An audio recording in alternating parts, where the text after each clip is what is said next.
Do. Wait, get off the screen. There we go. Oh no. Oh no. Wait. Oops. Hello. Welcome everyone. I did a very short intro there. That was quicker than I expected, but welcome.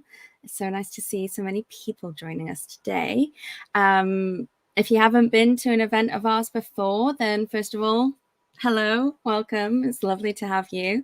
I'm Mivy, the content coordinator at Inter Games, and it's my first time hosting one of these events for Inter Games. So I'm very honored that Jonas has trusted me with you guys.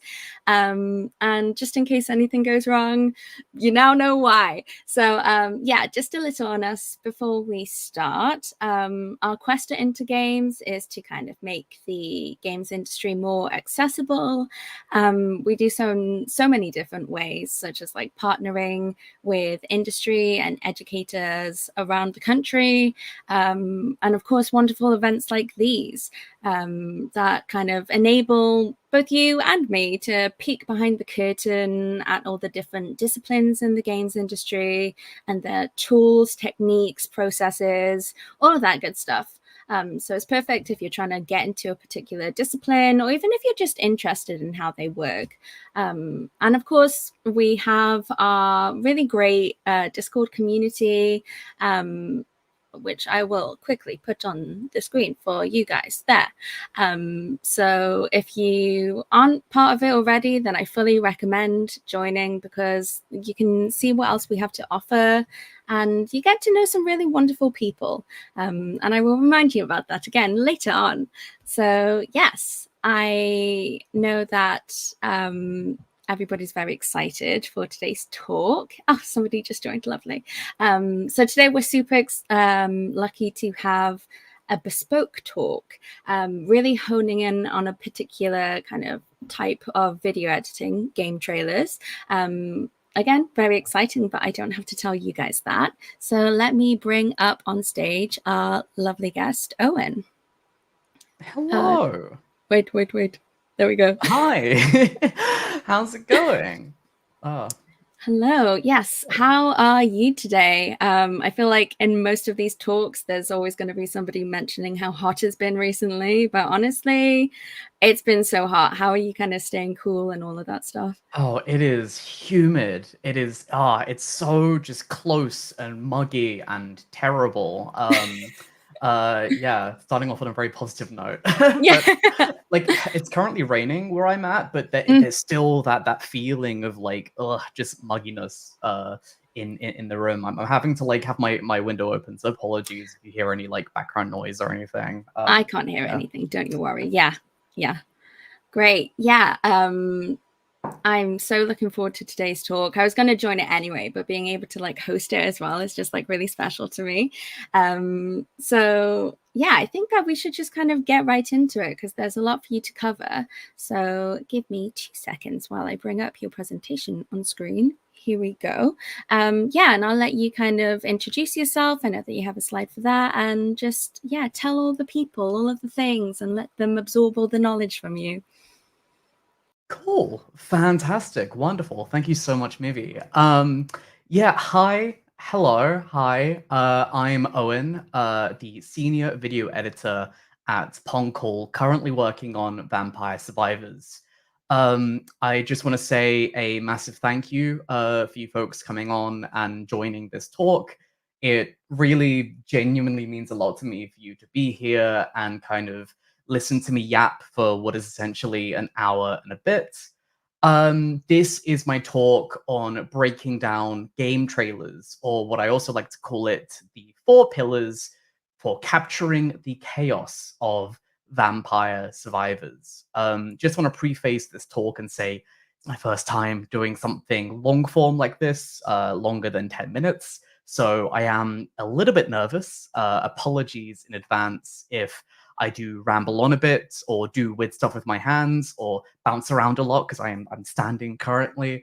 I also currently have a bit of a cold slash flu slash I don't know. So apologies if I end up getting a bit bunged up, so to speak. But without further ado, let's start in the talk. What I'm going to do essentially is do a bunch of preamble about what exactly I do, who I am, a little bit about Vampire Survivors, and then go through the 4 core pillars that I follow when making video game trailers. So let's make way. I don't know how to start. I'm really bad at starts. It's fine. Who am I? Hi. Hello. I am Owen Trett, pronouns he, they. My Twitter is at the Perky Riolu, based off the Pokemon. And I am the senior video editor at Poncle, currently working on the BAFTA award-winning Vampire Survivors. I've made around, I want to say, 20 plus trailers. This mostly is related to Vampire Survivors. I've also done work for other small indie games such as Rossi's Retirement, Gauntlet, and as of yesterday, a cute little frog game called Mudborn. I am also the video editor for Limit Break Mentorship. If you don't know what Limit Break is, it is a mentorship program aimed at helping marginalized people within the games industry to offer advice and support to people early on in their careers. As someone who is LGBTQ and neurodiverse, it really, really means a lot that I'm able to support Limit Break by creating a bunch of video content for them, whether that's show reels or animations or anything that moves. A little bit more about me. I graduated in 2020 with a television production degree from Bournemouth University. So yeah, I didn't initially come from the games industry, and for a long time I didn't really want to join the games industry because I didn't want to turn something I love into a job.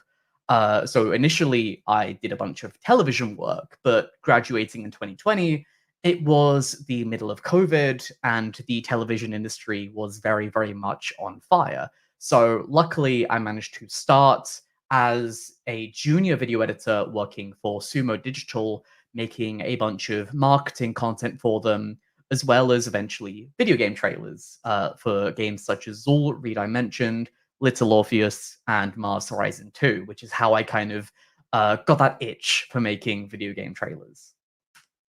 As you can also see here on the right, I love cosplay and photography. This is me kind of killing 2 birds with 1 stone by doing a bunch of photography in my Tails cosplay last year. Very, very fun stuff. Also, I love D&D, so if anyone wants to chat monster manuals, kids on bikes, anything like that, hit me up. Always, always love talking about that stuff. So, as mentioned before, gonna give a bit of a preamble as to what exactly I do as a trailer editor for Vampire Survivors.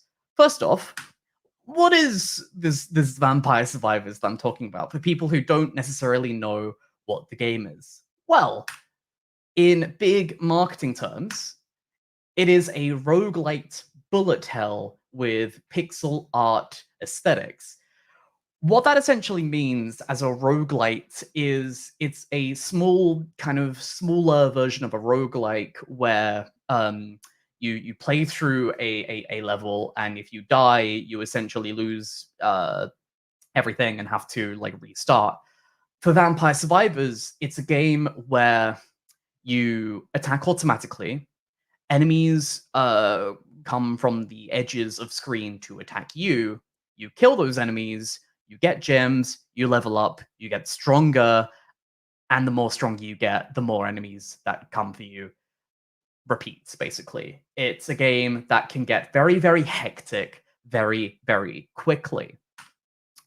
It's a very simple game with easy to pick up gameplay. The main controls of the game is moving around and selecting with the input button.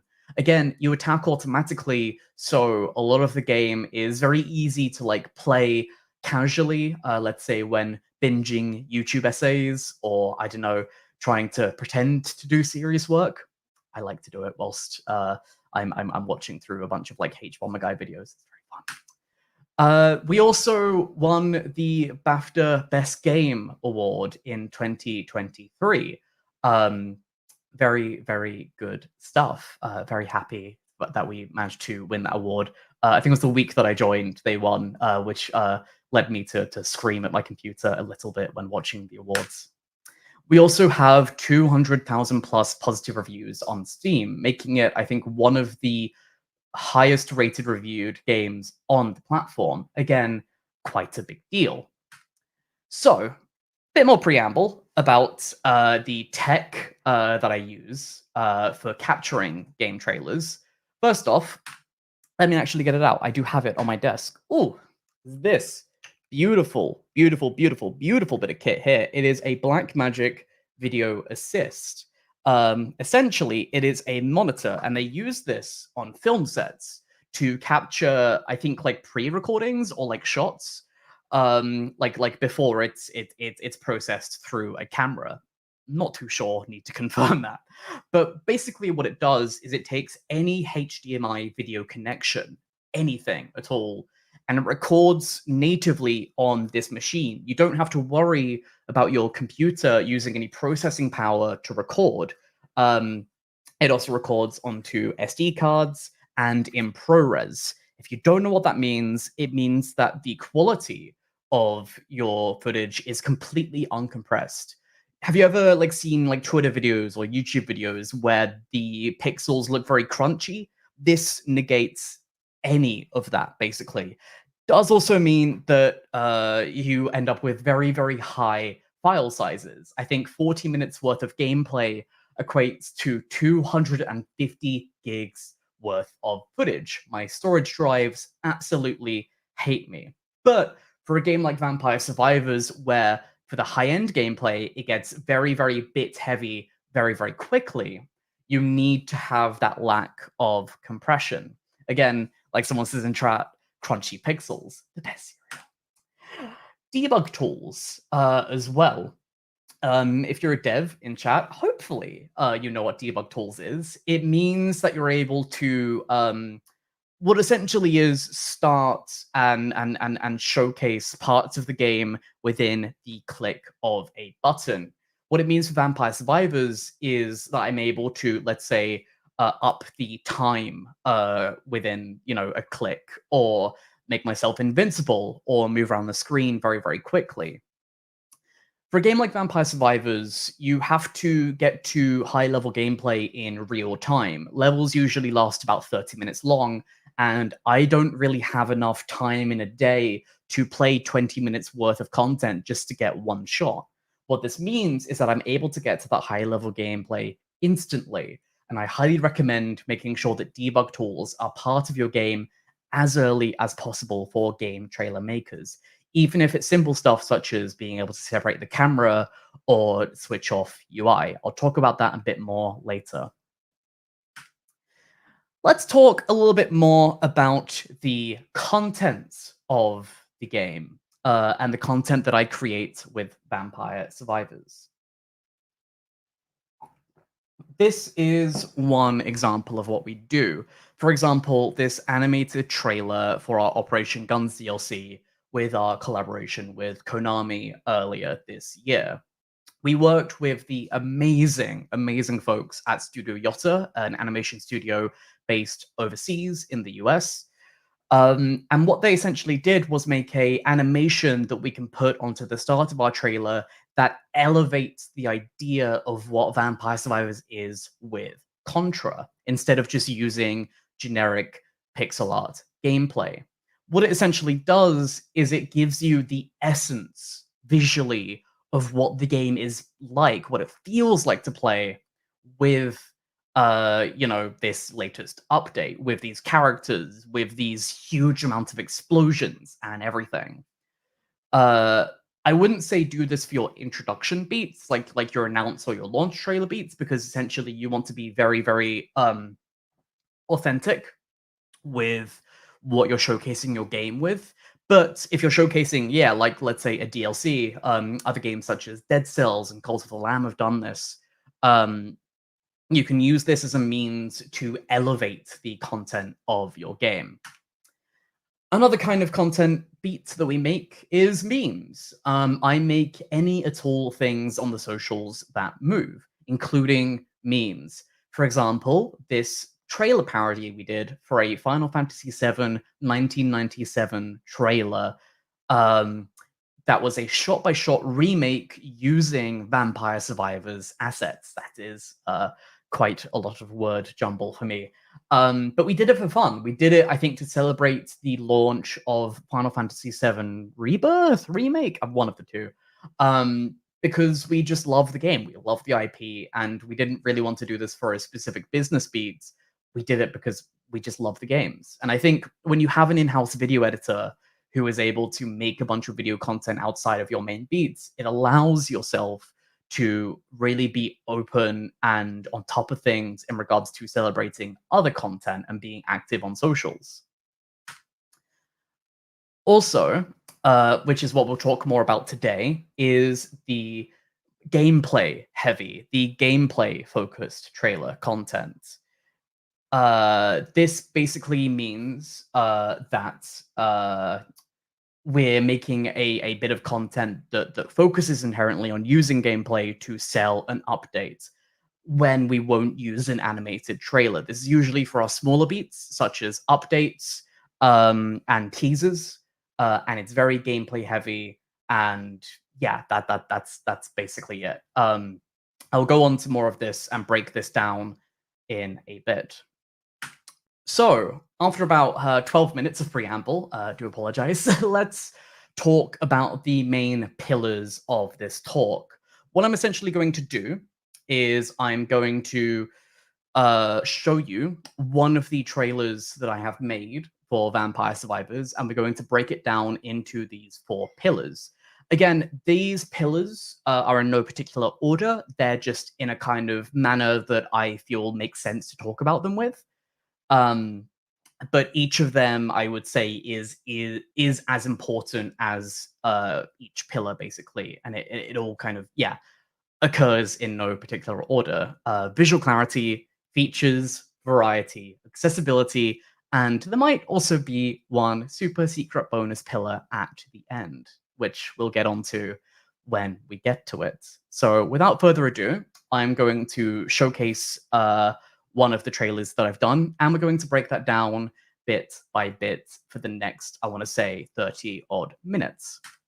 So, for context, this trailer is for our launch on Nintendo Switch.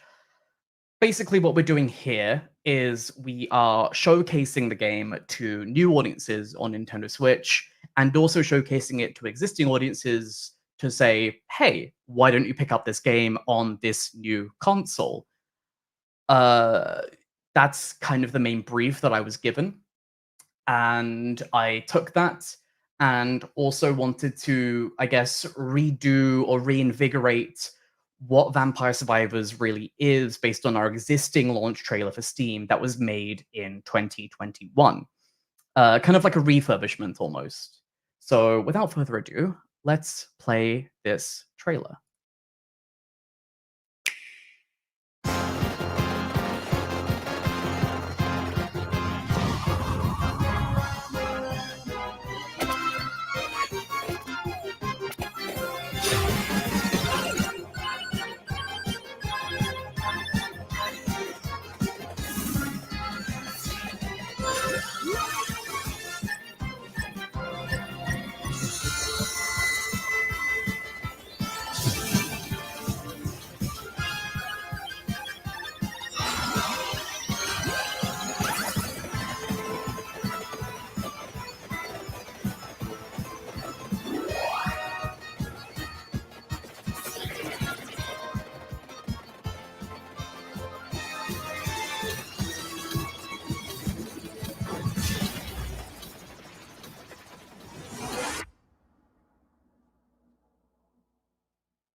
Amazing stuff. If you did miss any of that, we will be using GIFs to showcase parts of that trailer later in the talk whilst breaking it down. So, if I can... Oh, there we go. No, there we go. Let's go through our first pillar of the day, visual clarity. How can you turn a game like Vampire Survivors, a game that is very visually heavy and busy and make it look appeasing to new audiences and existing audiences alike. It is quite difficult. And especially for someone like me who is neurodivergent, I do find myself getting distracted very, very easily from visual noise. Sometimes I find it very difficult to digest. So, there are ways I can achieve this in game and also through various editing techniques. So, in game, there are these power ups like Charm and Curse. They're late game power ups that allow you essentially to add more enemies into the map um, as you are playing. Essentially, with Vampire Survivors, when showcasing how amazing and I guess interesting it is to play, especially in those later stages where you're essentially mowing down hordes of enemies, I want to make sure that I'm showcasing a lot of enemies to be mowed down. But there is also a balance that I need to achieve. I have my charm and curse up quite high, but I don't have it at the highest peak because essentially I want to showcase that there is a lot of monsters within Vampire Survivors, a lot of enemies to kill, but I don't want to have too many monsters to the point where it's impossible to know what's going on and it's really, really hard to understand what you're supposed to be looking at. Also, time is a huge element within Vampire Survivors. Again, it's a game that where each level lasts about 30 minutes, and more enemies and hordes appear at different time intervals, with 25 to 30 minutes being at the point where the screen is absolutely just bombarded by a visual noise of enemies. I usually, again, try and find a balance by going to 15 to 20 minutes of gameplay around that timestamp. And usually at that point, you get some high level enemies and quite a lot of them. But again, not too many enemies to really overwhelm the audience and again, end up looking like visual noise. UI is a huge issue too, especially for game trailer makers. Only use UI when necessary, as it can distract from other factors. What this means is that if I have UI at the top of a screen or blocking parts of visual information, I'm going to get quite distracted by that as a game trailer watcher or editor. Only showcase UI if its meaning is important to the shots that you're trying to create. Let's say you're making a city building game and you need to show off an economy panel. UI would be useful then. However, in all other instances, let's say you're trying to showcase in that city building game a nice panning shot of a city, having that UI in the shot will distract from that beautiful panning shot. So again, be strict with how you use your UI. If it isn't adding to a shot at all, cut it. And again, speaking back to debug tools, it's important to be able to switch UI on and off at the hit of a button. In the edit, there is also ways to do this. The main way that I do this with Vampire Survivors is by scaling the footage up, which means punching into the footage a little bit. Usually, especially with Vampire Survivors, player characters can be quite small in the screen. So what I do is I scale up the footage with nearest neighbor scaling in software such as After Effects and Premiere and Photoshop um, to draw more attention to the player character and showcase that this is what the audience should be looking at. This is the focus. This visual noise of enemies being mowed down around the edges of the screen isn't the focus. It is you that is the focus. Gosh, take a sip for how many times I said focus in that one line.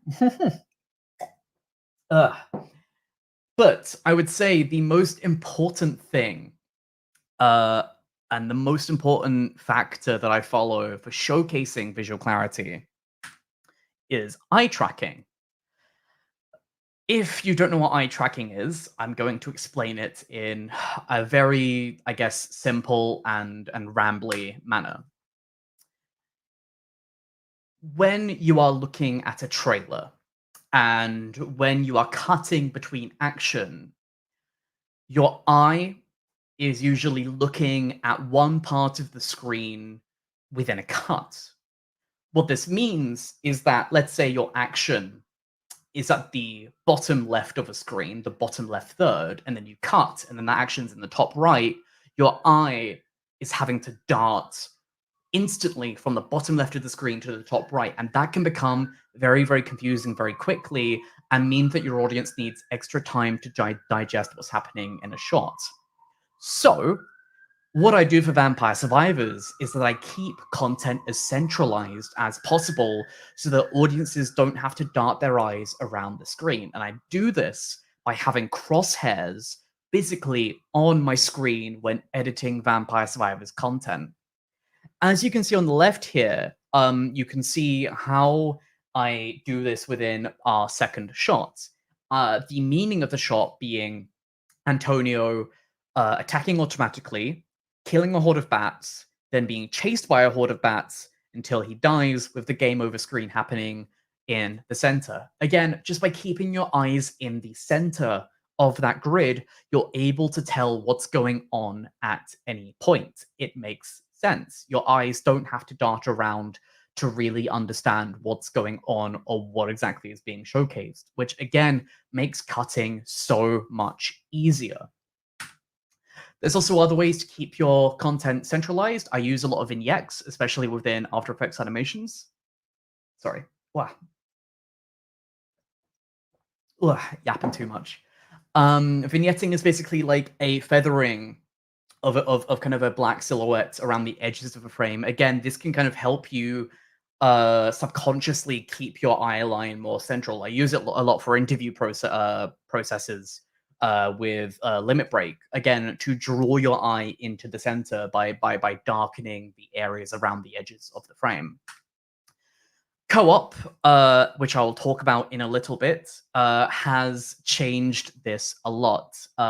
Vampire Survivors is a game where, in a single-player manner, you are always playing in the center of the screen.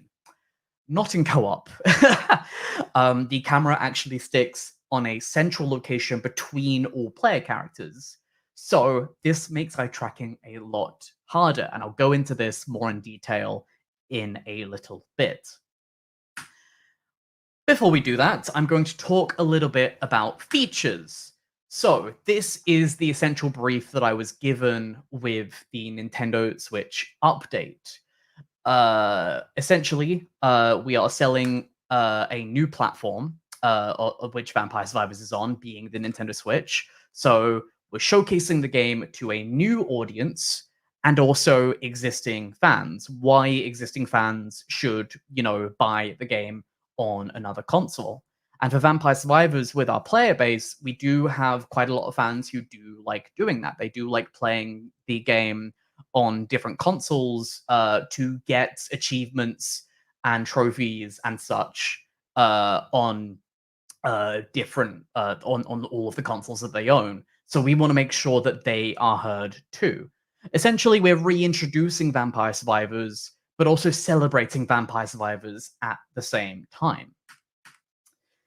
Also, in this trailer, we wanted to showcase co-op, a new feature that was being added to the game at that point, which came with a Nintendo Switch. This meant that you can play locally with up to 4 people together, and it usually leads to very, very hectic gameplay.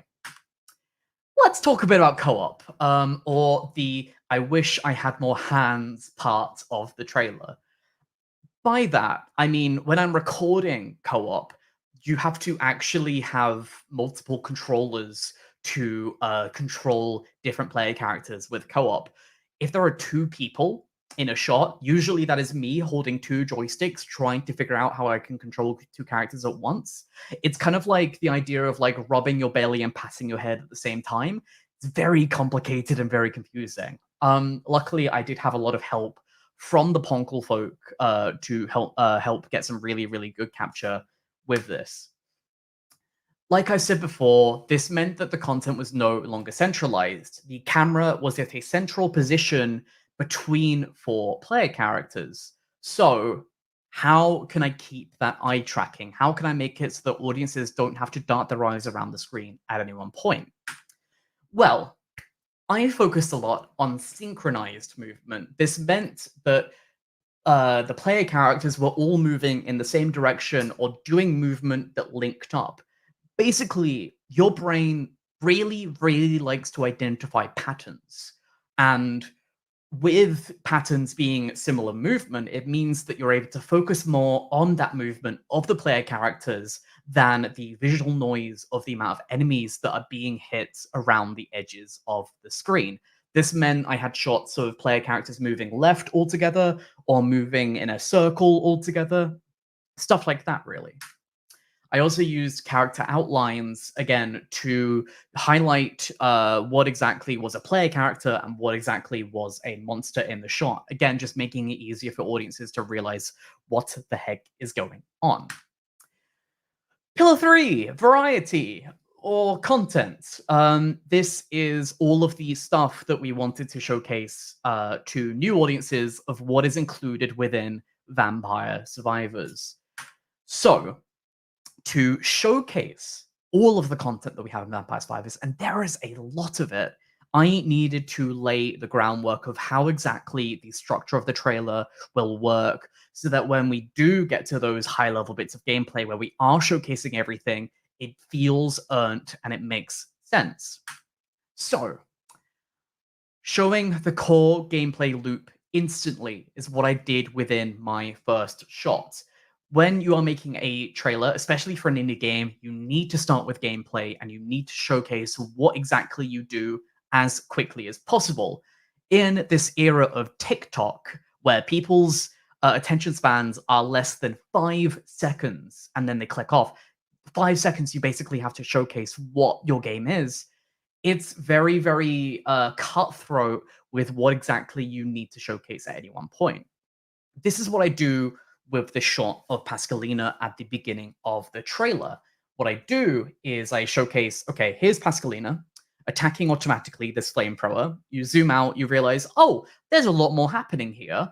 There is hordes of enemies coming towards her, again, getting more powerful over time. I then showcase in my next two shots a kind of breakdown of that, of Antonio killing bats and then leveling up, so on and so forth, getting more powerful. I'm very lucky that Vampire Survivors is a very simple game and it's very easy to showcase that gameplay loop of kill enemies, get stronger as quick as possible. Some games don't have that privilege, and sometimes you have to be really strict on what exactly you showcase within those first few seconds of the trailer. Derek Liu, who is a absolute amazing, amazing, wonderful video editor, definitely recommend checking out his learnings after this. He is the god of all things game trailer learning, and has an amazing blog that I recommend. I'm going to keep pumping his stuff until the day I die. Focused on this way of doing things with genre, hook, and content. You want to showcase the genre of the game first, then the hook, and then go into the amount of content, the kind of meat and veg of your trailer. So, let's say you're making a city building game where you're building a city on top of a giant turtle. Okay, you showcase a shot of a big city that is being built. That's your genre. It's a city builder. Then you showcase the turtle. That's the hook of the game. That's what makes it stand out towards other city building games. Whoa, look, it's a massive turtle. That's different. Then you can get into your content. Then you can get into your kind of meat and veg of the game. You can show the, let's say, economy systems of the city builder, or the UI, or the transport networks, or anything like that. As long as you showcase what exactly that game is beforehand, that's the most important thing. Derek Liu also did an amazing diagram on trailer structure, where essentially the bottom is the amount of, I'd say, going on in trailer, and the top being, you know, wow, amazing, the best parts of the video game, you know, high intense gameplay. So again, that's why for our first shot, the cold open, we start with this really intense shot with Pascalina. So the audiences are like, wow, there's a lot happening here. I'm going to keep watching this trailer so that I can see how I get to this point. Then we go on to Antonio and build up and up and up of, okay, starting from the bottom, getting stronger, getting even more stronger, and then getting to the high level gameplay so that that high level gameplay feels earned. But wait, there's more. Amazing. Yeah, so there is a lot more that I want to showcase within this Vampire Survivors trailer. First off is the variety of levels. Basically, don't focus on one specific level within your video game. Let's say you're making an RPG and your trailer focuses on this forest level as its main part of the trailer. Subconsciously, people are going to think that, oh, this game is a very forest focused game. It doesn't really have much more than that. And people also subconsciously do this with color palettes. Let's say, I don't know, there's like this gravel road part of a forest, and then you go into this kind of underground cave. People are going to instantly associate that forest with a greenery, the gravel and underground with kind of grayish brown. Instantly you've made some kind of variety difference, green and gray, if that makes sense. It's the case of people, what they do is take these levels and assign color palettes to it. And if you have different color palettes, it showcases different variety. So let's say you have a forest level, but also you have this acid lake level that is also green.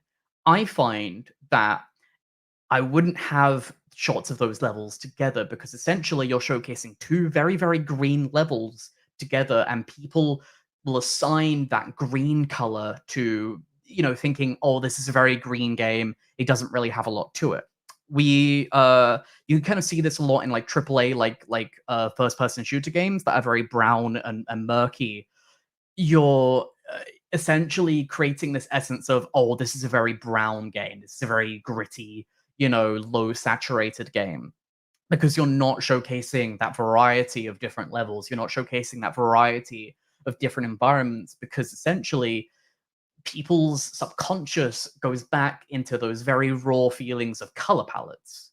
So that's something that I always think about. I think about not just showcasing different levels, but showcasing different color palettes within our game. Emphasize the amount of characters. Again, we have a lot of characters in Vampire Survivors, so we want to showcase them. Don't be afraid to hold back. Again, emphasize that variety within your game. That's what's important. Mountains of stuff. Again, show, don't tell. I do this on the left here, and what I did is in After Effects, I created a redo of the chest animation that showcased every single weapon within the game. Again, I want to celebrate that Vampire Survivors is a game with a lot of different weapons and a lot of different items and a lot of different characters. And I do this in about 3 seconds by just having an explosion of everything. So again, relish in how much your game has, because you only have one chance to sell it. Funny quotes. As you can see within the quotes part of the trailer, I use a different set of funny quotes, such as, "There is no escape, you press play, and it's 3 a.m." We're able to do this with Vampire Survivors because we have a very tongue-in-cheek and cheeky tone. Essentially, with a lot of these quotes trailers, they're review sites saying, what essentially the game feels like. What we did is we actually took user reviews and played around with that and said, okay, how can we take this word of mouth of what people think about the game and feel about the game and make it fit the tone of Vampire Survivors, being, again, very, very cheeky. So that's why we kind of picked more, unhinged, chaotic reviews that matched the style of Vampire Survivors. Again, we're honest and authentic. And I think we're lucky that we're able to have a game that fits this tone and allows for that. Awards laurels. Again, a lot of other games might have parts of their trailers that showcase the amounts of awards that it's earned. Again, word of mouth is a very, very key way of marketing your video game. In fact, I'd say word of mouth is one of the most important ways of marketing your video game. So showcasing what other people think and feel about the game is incredibly important to selling it. We use awards laurels after the quote, the worst pixel vomit I've ever seen. Again, showcasing that we don't take ourselves too seriously, but we're self aware. And we've also won a bunch of awards. We're humble, but at the same time, this kind of feeling and this understanding of the game is earned. This is why you should buy Vampire Survivors. Spoilers. Thomas from Future Friends, an amazing, amazing, amazing individual, did a talk at GDC last year about how you should relish in your best content, and people will not care if you spoil the game. They will forget about it. I think the name of his talk was something like "No one cares about your game." At the end of the day, you have one shot to sell your game. Take it. That is so important. And if it means showcasing your best content, and if it is at the end of a game, people aren't going to see that part of the game if they don't play it. So relish it, showcase it. It's a good part of your game to show. Be honest about that. The fourth and almost final pillar is accessibility. This is super, super, super important if you're a trailer maker, and I highly recommend that you listen in this regard. You want to make sure that everyone is able to watch your trailers.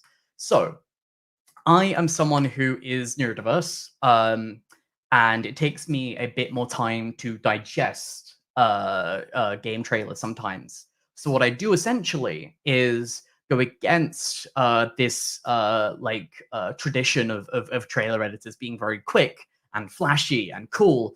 And I try and give shots a bit more time to breathe, because at the end of the day, if you're showcasing this core gameplay hook of your game and only give it like 0.5 of a second for audiences to see and digest, people are going to be confused. They're not going to understand, and they're going to go through the rest of the trailer not really understanding what's going on. So I always give my shots an extra bit of time to breathe so that people are able to digest what exactly I'm trying to showcase. Photosensitivity is also incredibly important. I learned recently there is this thing called the Harding test, which is an online test that you can put video content through. And what it does is, I think it's through like an AI or through an actual physical team, is that they rate your video and mark it based on if it has any red flags for photosensitivity, which is, again, very, very important. So I would say to run it through the Harding test is very, very important. Again, photosensitivity is incredibly, incredibly crucial, especially for games such as Vampire Survivors that is very, very visual heavy. We also have ways in the game to turn off flashing VFX. So again, it's really important that you're able to have this so that more people are able to watch your game and that you're not suffering down the line. Let me click on. There we go. Text as well. I use blurring behind text, and I also use some mattes, which is kind of like a kind of dark shadow behind the text, to make text pop out more in front of the noise. And I also give it a longer duration for dyslexia. My old manager at Sumo was dyslexic and always said to me to keep text on longer than I initially would think, because again, people with dyslexia don't have enough time to read through text if it's only showing up for like 2 seconds. Sorry. So yeah, I think that's something you should definitely also be a bit more mindful of, is how long is your text being showcased on the screen, and are people able to read and digest what exactly you're trying to say here? I'm always looking for ways to improve, though. Accessibility is a learning opportunity, and I'm not perfect. So I'd say always, always, always don't be afraid of feedback. Go through different sources. Go through, give these trailers to your coworkers, your friends, people who care about your game and want to offer different inputs. video editing and trailer making is inherently a collaborative process. So at the end of the day, you need to be open to that collaboration and you need to be aware that video editing and trailers shouldn't be created within a vacuum. For feedback purposes, I also use Frame.io for feedback. It's part of the Adobe suite. It works collaboratively with Premiere Pro, and essentially it means that people can leave feedback at specific timestamps of the video, and it links directly to my sequence. Very, very useful, huge time saver. Again, feedback is such a crucial part of the process. Try and make it as easy for yourself as possible, and try and make sure all of that feedback is collated all in one area so that your editor isn't having to like dart around to different email chains or Discord messages or everything. Just make sure it's all in one place.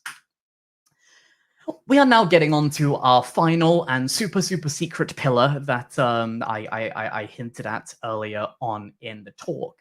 This is something that is very, very specific to Vampire Survivors trailers and is something that I feel only kind of works when you have a game with an existing brand presence, such as Vampire Survivors. What I do is I add a hook to most of my trailers that aren't hitting major beats. Basically, to stop a trailer from getting stagnant so that we're not just showcasing basic gameplay with each update that can get a bit boring after a while, I add a bit of a flair to each of my trailers to make it stand out on its own. For example, with our laboratory trailer, we went through this whole process of making fun and ripping off the term quadruple A, which was quite popular with Skull and Bones earlier that month. We were kind of picking fun at that. So again, we like to see what's fun at the moment and essentially add a hook to a trailer to make it stand out and allow that gameplay not to be as stagnant. Um, I am going to showcase a trailer for PlayStation, which we released a couple of months ago, which again follows this kind of hook. I want Vampire Survivors on PlayStation. Vampire Survivors is coming to PlayStation!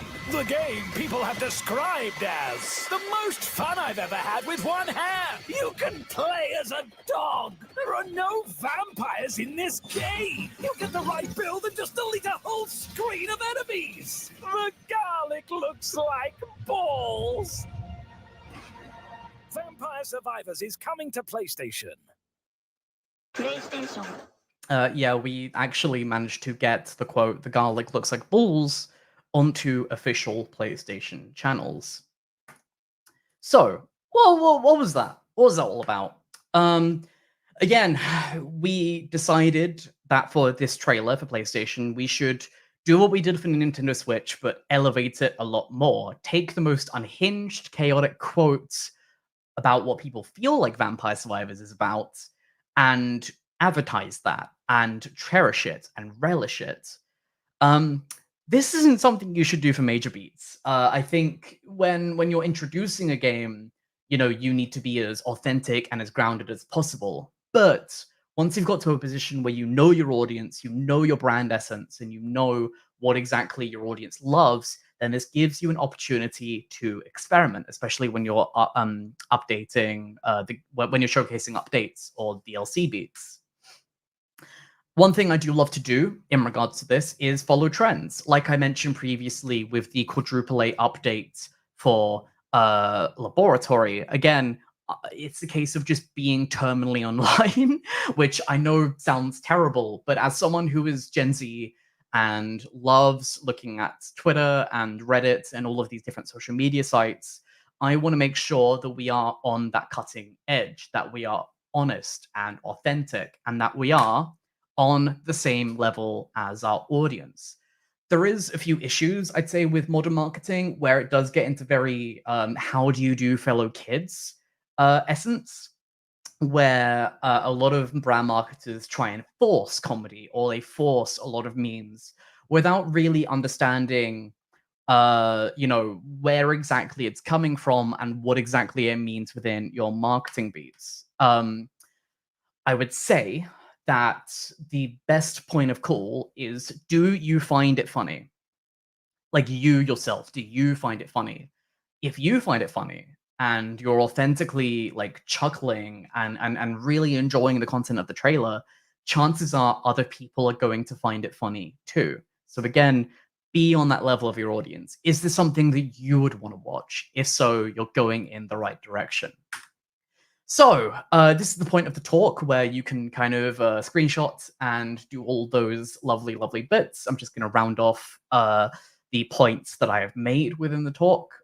So, first off, focusing on visual clarity, be very, very strict on yourself, especially with UI. Make sure that what you're focusing on and what you want to showcase is clear. Tunnel in to what specific features need showcasing. Again, be strict on yourself. If something that you're showcasing isn't necessary, cut it out. You only have like 60 to 90 seconds to showcase your game for most trailers, so you want to be as strict as possible. Hone into what exactly you are making. Think about why you're showcasing certain aspects. What is the importance of it? And go ahead from there. Make sure there's enough variety. Don't worry about spoilers. Again, relish in your best content. That's what makes your game so amazing. You want to showcase that and highlight that. That's what makes your game amazing, and that's why other people would want to purchase it. Ensure your trailer content is accessible to all audiences. Again, you want to make sure as many people are able to watch your content as possible. That's important, and it really, really matters, especially considering how diverse the games industry is. Focus on stuff like photosensitivity and neurodiversity, dyslexia, etc. And then finally, if you're able to have a game with existing brand presence, think of a catchy hook to tie your trailer to. Make it stand out above the rest. Don't make it stagnant. That's what makes it incredibly interesting. I have been Owen Trett. Thank you so much for listening to me yap for 48 minutes. Here are my socials at the bottom of the screen. We will now open to a Q&A section. Thank you so much again. I'm coming back. Hold on. Yes, there You're we go. back. Hello. Amazing. Hi. Hello. Hi. Cool. Yes, that was so interesting. Thank you so much for that. I realized that we've gone a little bit long. Not your fault at all, don't worry. But for those of you who may need to go, that's totally fine. But now, yes, we will open up to Q&A. I will put a question on the screen. There we go. Cool. So Beth White says, with slower paced gameplay, such as kind of like What Remains of Edith Finch, walking sim type games, what would you say is the best way to showcase gameplay with that 5-second attention span in mind? Oh, you see, that's really, really interesting. I worked with the Chinese Room on trailers for Little Orpheus, which is essentially a walking simulator type of game. And I think what we focused on initially was visuals. I think that was the kind of initial hook and catch to games like that is, look at these beautiful landscapes. Look at, these incredible settings and colors that we're using within the game. People are going to be more attached to art style. That's going to be the first thing that people see. So I think for games such as that, I think really try and find just the prettiest and most kind of like eye-catching parts of your game world and really relish in that. If it's not very like high gameplay focused, be honest. Be real about it. Understand that people are playing those games for narrative. What exactly are you trying to showcase there? And if it is, walking through these really beautiful environments, showcase your best environments, especially within those first few seconds of the trailer. Yeah, I guess it also matters for like genre as well. Like with Vampire Survivors, you can be a bit quirky, but with some of these slower, even sadder games, it's difficult to. There's a different way to go about it for sure. Cool. Next question. So Turquoise says that they're making a game that's similar to Vampire Survivors, and they've gotten advice that you shouldn't make those kind of comparisons. What are your kind of thoughts on that? I know that this isn't quite video editing, but I feel like I have seen some trailers that do show comparisons to different games.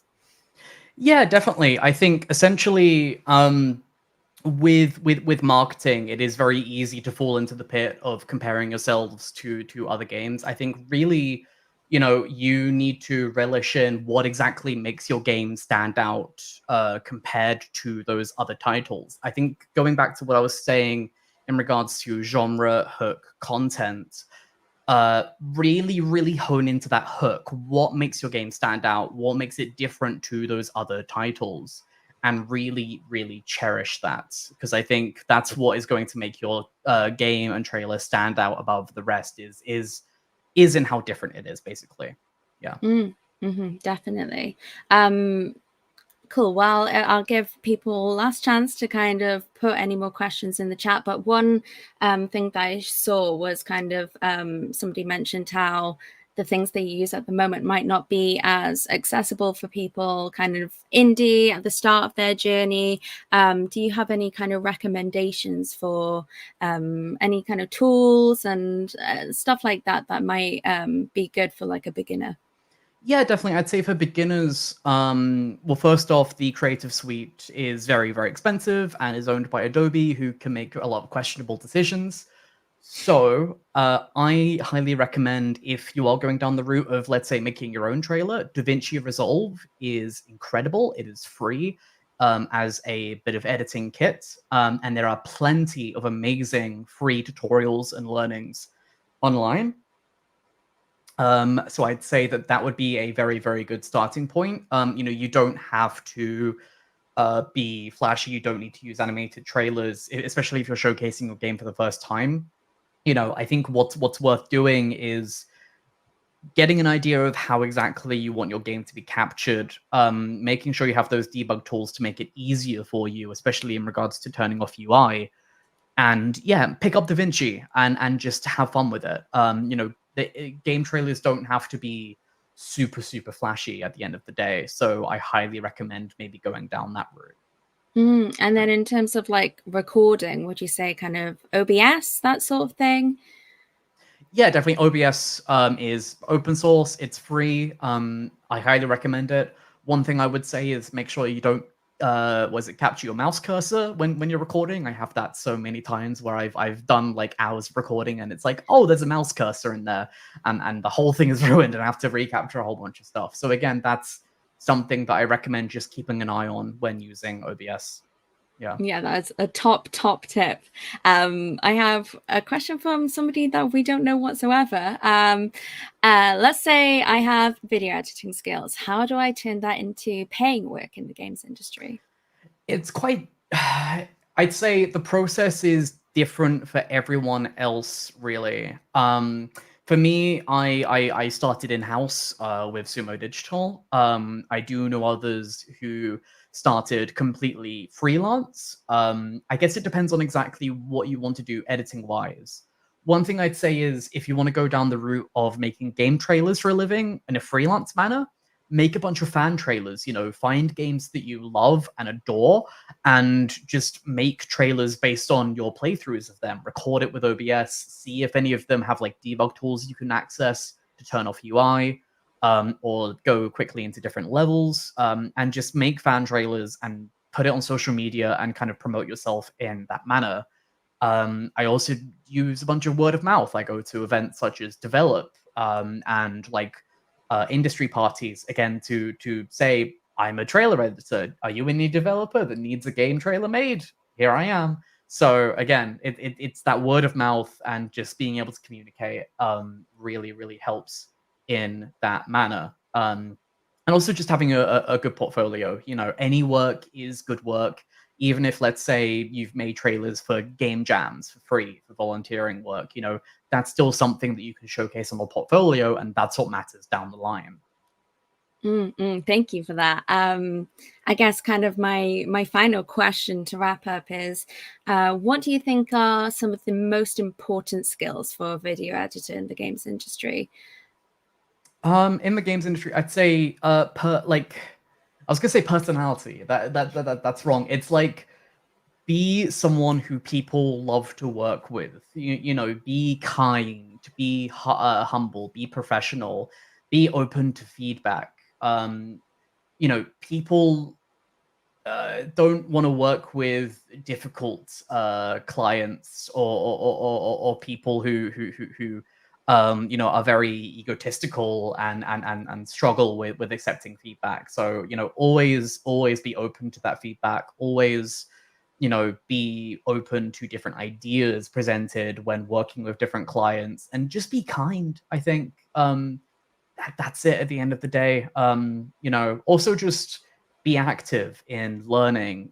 Always try and use each trailer and video content as an opportunity to learn something new, whether that's a new skill or a new technique or plugin or something. It's important that you don't become stagnant in that way, and you're always trying to improve yourself in one way or another when working on an edit, basically. Yeah, 100%. And I feel like it's always about kind of showing your workings in some sort of way as well, for kind of portfolios and stuff, like showing how you've improved from the last time. Yeah, thank you so much for this. This has been so, as I said, just so useful, so informative.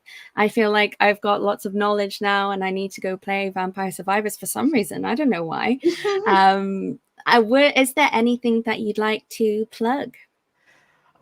So yeah, plug my socials, which are at the Pucky of Riolu on Twitter, or Owen Trett on LinkedIn. Also Vampire Survivors. We are currently doing some very interesting beats on our socials. So if you want to see any cool trailers, that's a good place to go. Also Limit Break, I want to plug. Again, it's very, very important to me as words completely escape me. You've said so many today. I've said so many. Go follow Limit Break. They're amazing. They're really good folks, and I make video for them. So yeah, definitely something to look at. Yeah. Lovely. Thank you. Cool. So just to kind of wrap up on my end, again, thank you everybody for watching. If you found this useful, then this is saved and you can watch it whenever you want. It will be in the kind of live section of our YouTube channel. And yeah, it's a great resource, and we have so many more if there's any that you'd like to check out. And of course, just a quick reminder to join our Intergames community on the Discord. There's a great mix of entry-level people, career changers, industry professionals, more. There's also the Intergames team if you ever want to say hi to us. And of course, if you have any other questions, then you can always ask them there, and somebody will definitely answer you. And yeah, it's also a great place to kind of keep track of like what events we might have coming up, as well as just learning from each other and giving careers advice and posting your work and game jams and so many other things. Yes, so thank you to everybody. And yeah, I think that's it from us today. And stay cool in the heat, and we'll see you somewhere online somewhere. Amazing. Bye, Thank you everyone. so much. Bye. Bye.